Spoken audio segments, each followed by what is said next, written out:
sudah mengikuti SOP dan kriteria yang ditentukan. Program yang diberikan dosen di bidang akademik. Definisi dosen baru yang ditentukan. Referensinya apa? Mungkin di sini akan kita tulis bidang akademik atau apa juga pedoman dan distribusi semua unit kerja yang terkait. Ini contoh ya Bapak Ibu sekalian. Ini contoh. Nah, kira-kira yang saya tulis kira-kira seperti ini. Jadi keterangan tadi, dan kalau digambar dengan flow ini, kira-kira digambar seperti ini Bapak Ibu sekalian.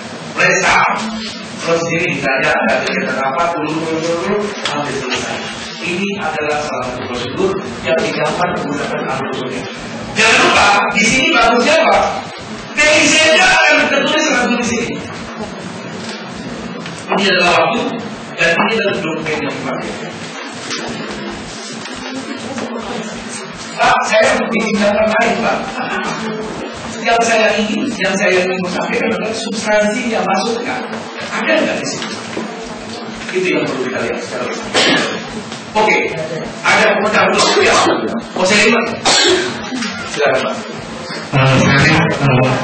Tadi Pak Ojan mengatakan bahwa kalau kita membuat dokumen ini harus konsisten kalau 10 digit dan 10 digit dan sebagainya. Ini di tempat kami itu ada yang namanya prosedur pengendalian dokumen, dan itu wajib kalau ISO. Ditulis pada di situ. Ya, klausul ISO itu wajib, sehingga kita nggak bisa mengaturnya, tidak bisa seenaknya sendiri. Sudah ada prosedurnya yang harus kita jalankan. Terima kasih. Ya, itu. Jadi untuk mengendalikan dokumen sendiri pun ada dasar hukumnya. Tadi dikatakan Bapak tadi. Jadi ketika Pak ini Pak Bagus punya di tempat Pak Bagus sudah ada untuk membuat dokumen sendiri pun sudah aturannya jelas. 2 digit pertama apa misalnya, terus digit ketiga sampai kelima apa, sampai digit yang terakhir dan terakhir. Itu jelas. Jadi ketika memberikan nomor dokumen, lihat ke situ. Betul begitu Pak. Jadi tadinya tidak salah. Jadi jangan lupa bahwa mengendalikan dokumen pun ada prosedurnya, ada sumber boleh dikatakan dasar hukumnya, ada legalitas formalnya, ada sumber legalitasnya. Itu jelasnya seperti itu. Jadi tidak dikatakan sendiri ini 01, sebentar yang sebelumnya ini 09, ini 0x, nggak bisa. Itu kira-kira. Nah, ini salah satu contoh katakan dari prosedur yang saya sampaikan dulu. Tapi ada yang membuat prosedur yang kira-kira saya memikirkan seperti itu. Misalnya lagi memberikan dana pengesahannya, kira-kira seperti itu ya. Saya tulis, nggak ada nama ibu ya Pak. Nah, kemudian bisa juga seperti ini. Bisa juga seperti ini. Kalau di sini, Bapak Ibu sekalian, itu PIC-nya ada di sini. Dan kegiatan itu ditulis di sini. Ini judul kegiatan. Cuma di sini tidak terekam waktunya kapan dan dokumen apa yang dipakai dalam melakukan kegiatan tersebut. Bapak Ibu sekalian sudah, ini tidak berbeda prosedur. Saya sengaja membuat beberapa contoh. Itu kalau waktu di Jakarta dulu saya tidak bikin ini dulu. Untuk khusus banget berbuat sesuatu yang lebih.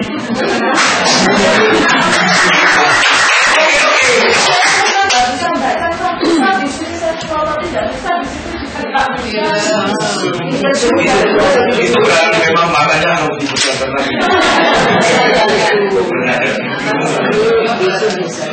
Ini ada, itu juga ada di ini kok di Word itu ada ya. Nah, prosedur ini tidak berbeda Bapak Ibu sekalian, tidak berbeda dengan ini. Benar. Sorry, ini pelan maju.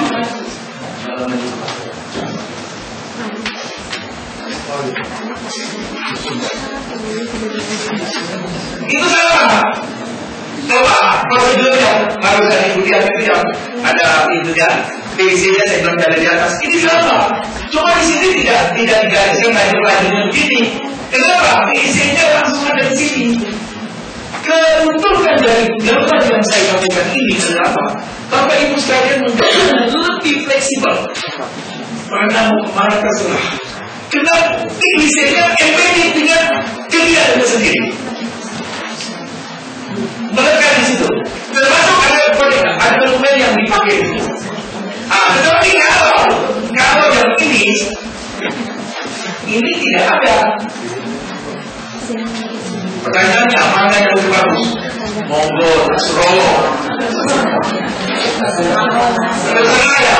Terserah lagi ya. Monggo itu tapi mana lagi? Kan lagi orang lagi malu. Seribu ya. Waduh apa? Ya kan itu ya. Malah nggak apa-apa tuh. Dan saya juga loh. Iya. Tutup ya. Oh mantap. Iya Ibu. Oh ya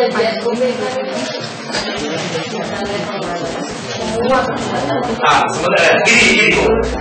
SOP adalah kegiatan yang melibatkan lebih dari satu unit. Pertanyaan ini Bu, SOP seperti apa gitu? Itu kayak gini ya. Apa saja ini Pak? Penerimaan mahasiswa baru, merancang kurikulum, penerimaan dosen, penjadwalan, itu SOP semua.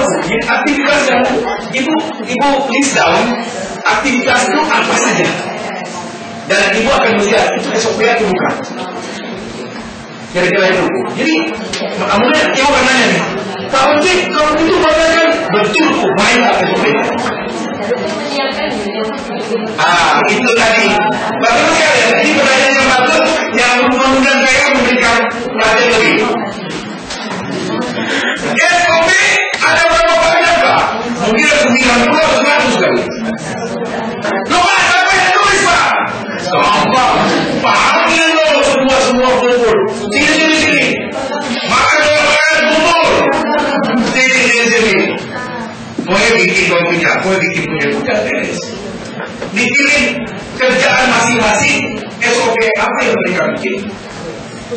SPMI, TNI, cuma kumpul kok.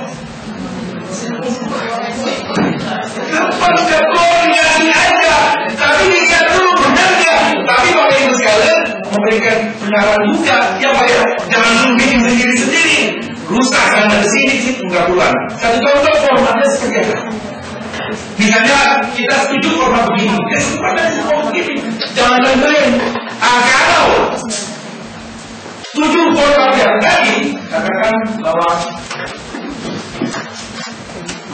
format yang tadi kita dulu.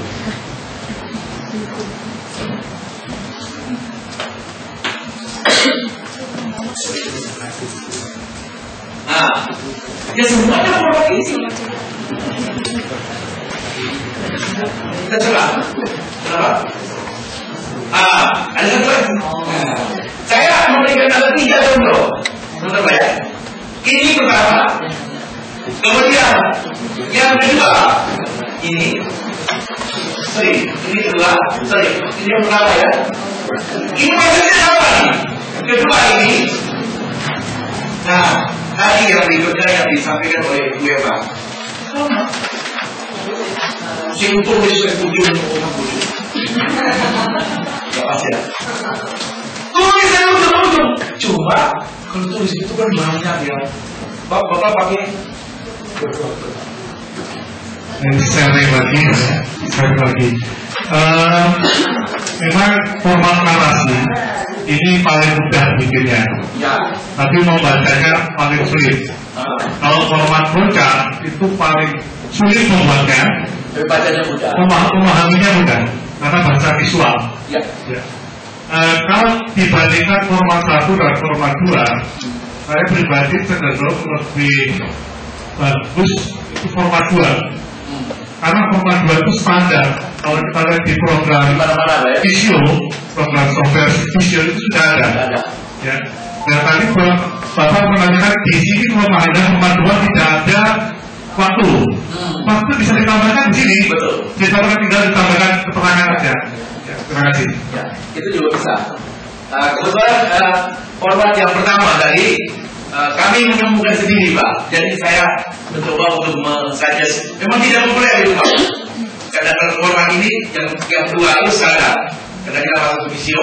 Oh ya, satu lagi yang saya belum sampaikan. Bapak Ibu sekalian, membuat ini harus pakai visio. Waduh, belajar lagi. Iya. Udah pakai ya? Dengan saya kalau bilang apa? Kenapa? Karena banyak orang yang belum tentu bisa belajar dengan visio. Gitu kan? Kalau orang udah biasa. Nah, satu lagi yang saya katakan tadi, tulis yang ditulis dan ujuk-ujuk. Ini satu tulisan. Ini prosedur juga. Sering Bapak Ibu sekalian. Ketika kami dulu di tempat saya yang lama, kebetulan memang tempat saya yang lama itu saya berapa di sana. Kita bikin dulu pakai tulis begini. Lama-lama capek juga ya. Ini bacanya kok masih baca satu-satu. Kita lupa. Oke. Dan saya sarankan kalau teman-teman belum bisa pakai. Kalau saya sarankan kalau Bapak Ibu sekalian menggunakan kan yang udah tak aja jangan pakai tulisan. Kalau tulisan aja. Tidak usah double. Cukup satu aja. Karena kerjanya juga double nantinya. Dan kalau konflik, nah masalah lagi. Di sini bilang begini, di sini bilang begini. Dan salah. Kemudian kalau masuk ke ISO. Gitu kira-kira. Oke, ada komentar? Ya Ibu. Jadinya ini mengenai SOP dan instruksi kerja. Tapi saya mau mengatakan bahwa SOP itu melibatkan satu unit ya. Lebih dari satu unit. Sedangkan yang